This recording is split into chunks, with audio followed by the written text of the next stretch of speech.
Hello friends, I welcome once again to this session of Indian Evidence Act.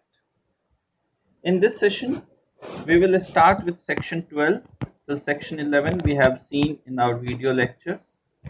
Now section 12 states that in a suit in which damages are claimed,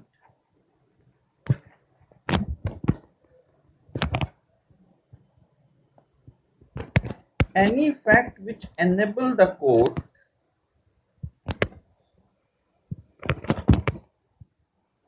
which will enable the court to determine the amount of damage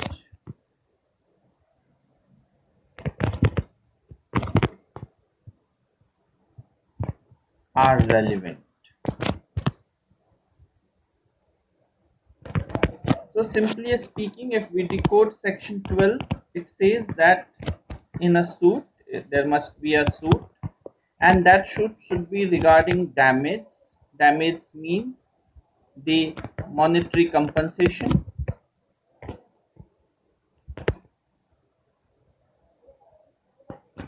Now any fact which will help us to determine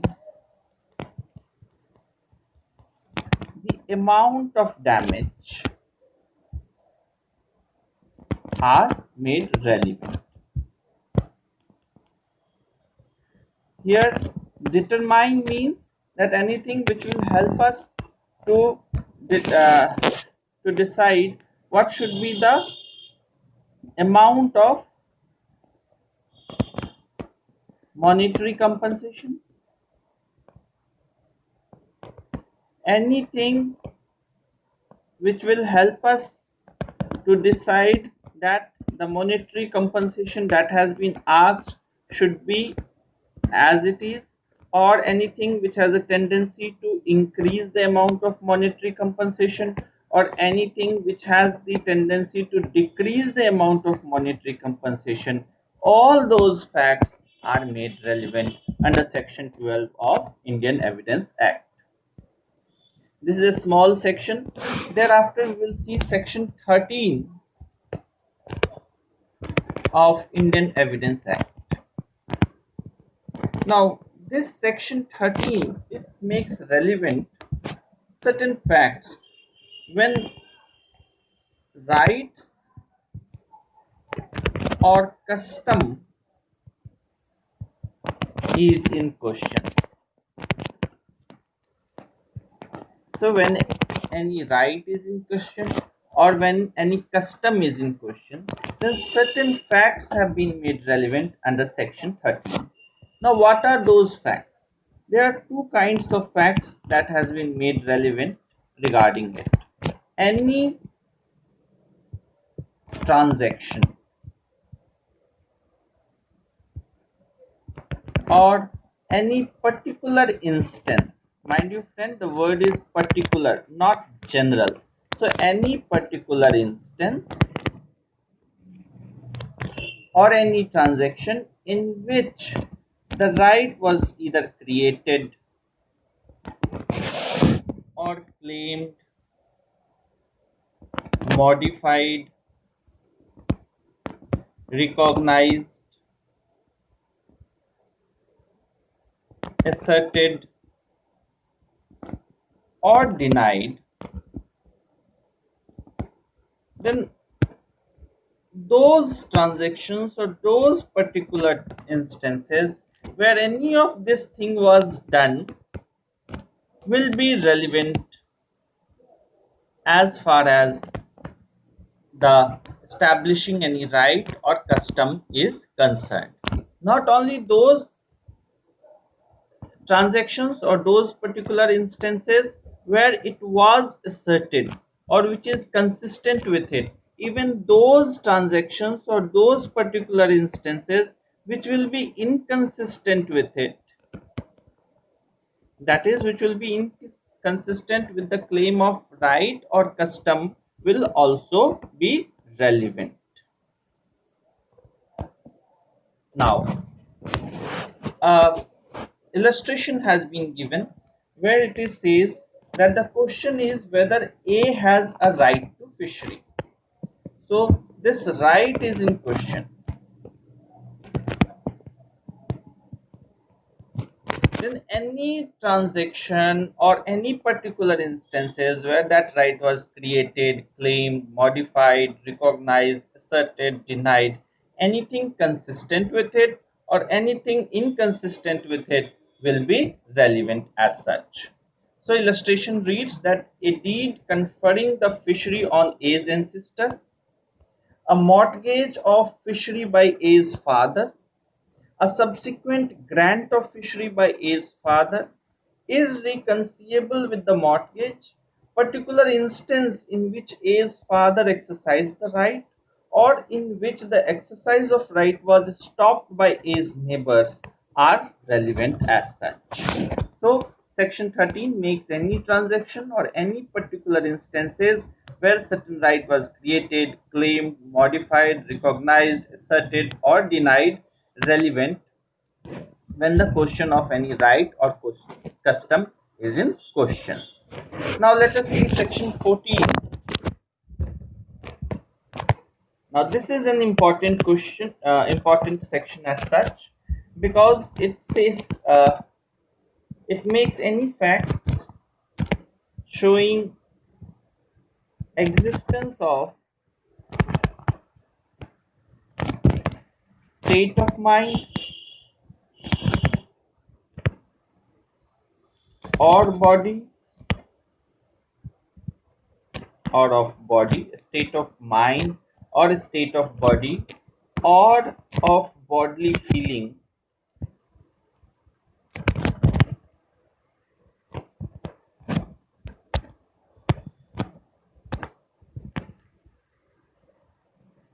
relevant. So section 14 provides that facts showing the existence of any state of mind such as intention, knowledge, good faith, negligence, rashness, ill will or goodwill towards any particular person or showing the existence of any state of body or bodily feeling are relevant. So any fact which is related with fact in issue or relevant fact. How? By it states or it provides the state of mind or state of body or state of bodily feeling. Now, state of mind, it can be shown by intention, anything which goes on to show the knowledge of the party, good faith, that anything was done in good faith, negligence, rashness, ill will, or goodwill towards any particular person. Remember, friends, the word is particular person, not in general.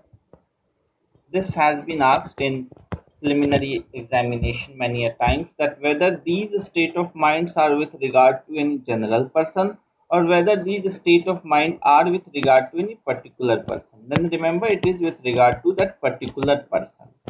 Mind you, friends, many a times one motive has been asked. That motive has been made relevant under which section? Though motive is also a state of mind, but friends, it has been made under section 8 of Indian Evidence Act, not under section 14 of the Indian Evidence Act. So under section 14, what has been made relevant is anything which shows the state of mind or state of body or state of bodily feeling, such as intention, knowledge, good faith, negligence, rashness, ill will, goodwill.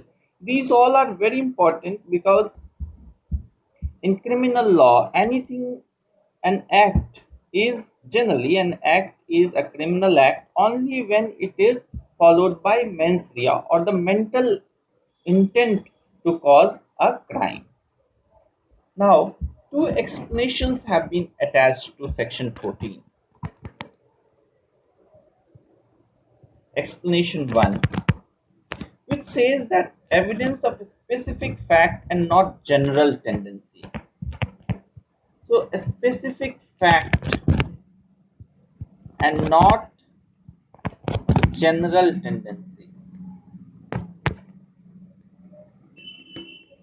Mind you, friends, these general and specific are very important terms here, and says that a fact relevant as showing the existence of relevant state of mind must show that that state of mind exists not generally but in reference to a particular matter in question.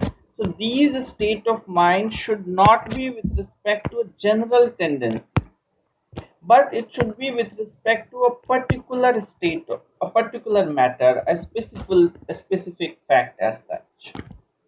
Now, explanation 2 says,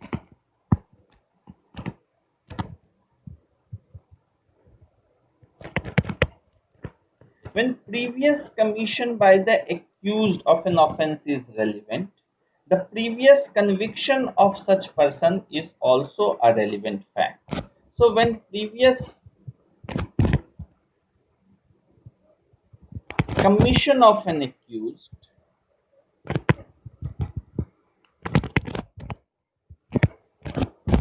previous commission of any crime or act by an accused is relevant, then the previous conviction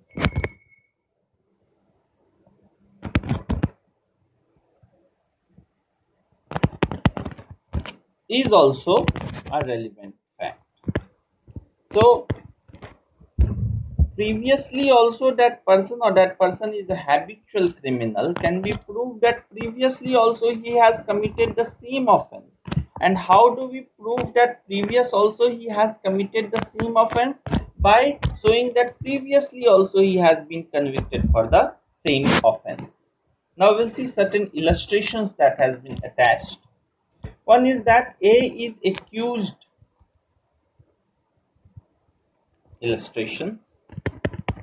A is accused of receiving stolen goods, knowing them to be stolen. It is proved that he was in possession of a particular stolen article. The fact that at the same time he was in possession of many other stolen articles is relevant as tending to show that he knew each and all of the article of which he was in possession to be stolen. So he has certain stolen articles, and he has not only this but apart from this other also stolen articles, and he has knowledge that all these are stolen goods, then that will go on to prove that the thing which he is possessing, which is in stolen article, is also within his knowledge that it is a stolen article. Now A sues B for damage done by a dog of B's. So B's dog, he has done certain mischief, because of which A has sued B for it. Now, which B knew to be ferocious. So B knew that the dog is ferocious as such. The fact that dog has previously bitten X, Y, and Z, and they had made complaints to B are relevant because they go on to show that B has the knowledge of it, that the dog is ferocious, yet B let loose the dog and the dog caused certain damage to A.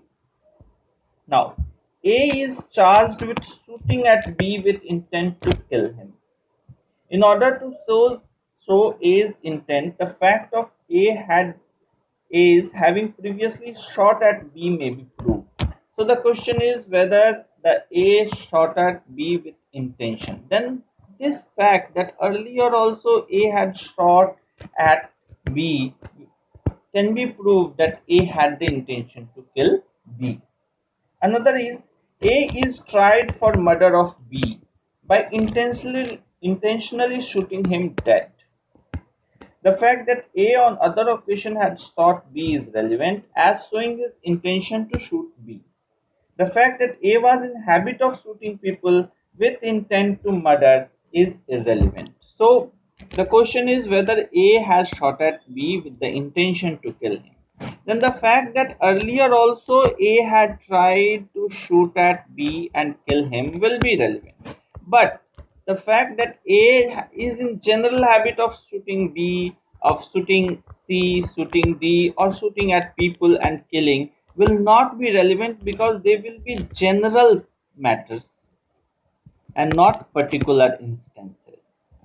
So that is what is section 14, which states that anything which shows the existence of a state of mind, of body, of bodily feeling are relevant as such. Next is section 15. And section 15 makes relevant facts bearing on question whether the act was accidental or intentional. So the question is whether a particular act was accidental or whether a particular act was intentional. Now what facts are made relevant as such? So section 15 provides that when that question that whether an act was accidental or intentional or done with a particular knowledge or intention, the fact that such act formed part of a series of similar occurrences, a series of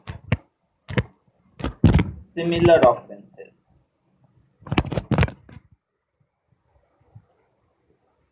in which in each of which the person doing the act was concerned is relevant. So whether a particular act is accidental or whether a particular act is intentional, then or whether an act is done with a particular knowledge or particular intention, then the fact that the act was a part of series of similar occurrences are relevant. For example, this you can understand easily with a particular example. So A is accused of burning down his house in order to obtain money for which it is insured. So A has a house and this house has insurance.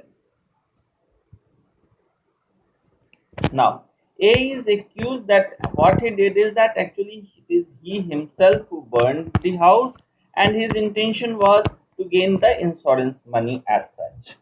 The fact that A lived in several houses successively, each of which he insured, in each of which the fire occurred, and after each of which fire A received payment from different insurance office are relevant as tending to show that fire was not accidental. So a series of incidents that earlier also A had a house, he had insured the house, and in that insured house, he there was a fire and he received the insurance money. So these all will go, and earlier before that also the same thing happened with A. So an accident can occur for once, twice, but not all the time. So it will go on to show that actually it is A who intentionally burned his house in order to receive the insurance money as such. Now the last section of this session, that is section 16, which says that existence of course of business is relevant. So section 16 provides that when the question is whether a particular act was done, the existence of any course of business according to which it would naturally would have been done is relevant. So when the question is whether a particular act was done or whether a particular act was not done, then then whether there is a course of business in which it would have naturally been done would be relevant. Now, for example, the question is whether a particular letter was dispatched. The fact that it was the ordinary course of business for all letters put in certain place to be carried to the post, and that particular letter was put in that place, are relevant. So, if a thing is done in a particular course of business, and in that particular course of business it would naturally have been done, then we can infer, or we can say that that act was done.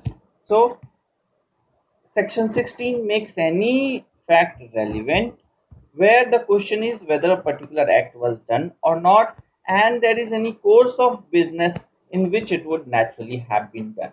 Then that particular course of business has been made relevant under section 16 of Indian Evidence Act.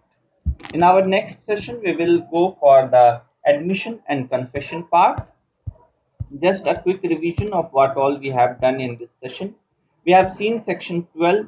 Section 12 makes in any suit where the damage are asked for, then any fact which will help us to determine the amount of damage has been made relevant. Under section 13, when the question is whether certain right or custom exists, then any transaction or any particular instance where such right was created, claimed, modified, recognized, asserted, or denied is made relevant. Section 14 makes relevant any state of mind, body, or bodily feeling, such as intention, knowledge, good faith, negligence, rashness, ill will, or goodwill. It has two explanations, one which says that specific acts are made relevant, not the general tendency, and explanation two, which says that where the previous commission of an offense is relevant, the previous conviction is also a relevant fact. Then we saw section 15, where the question is whether an act is intentional or whether an act is accidental. Then the series of similar occurrences becomes relevant as such. Then section 16, which we saw that whether the question is whether an act was done or not. Then the course of business in which that act would have naturally been done is made relevant. Thank you, friends.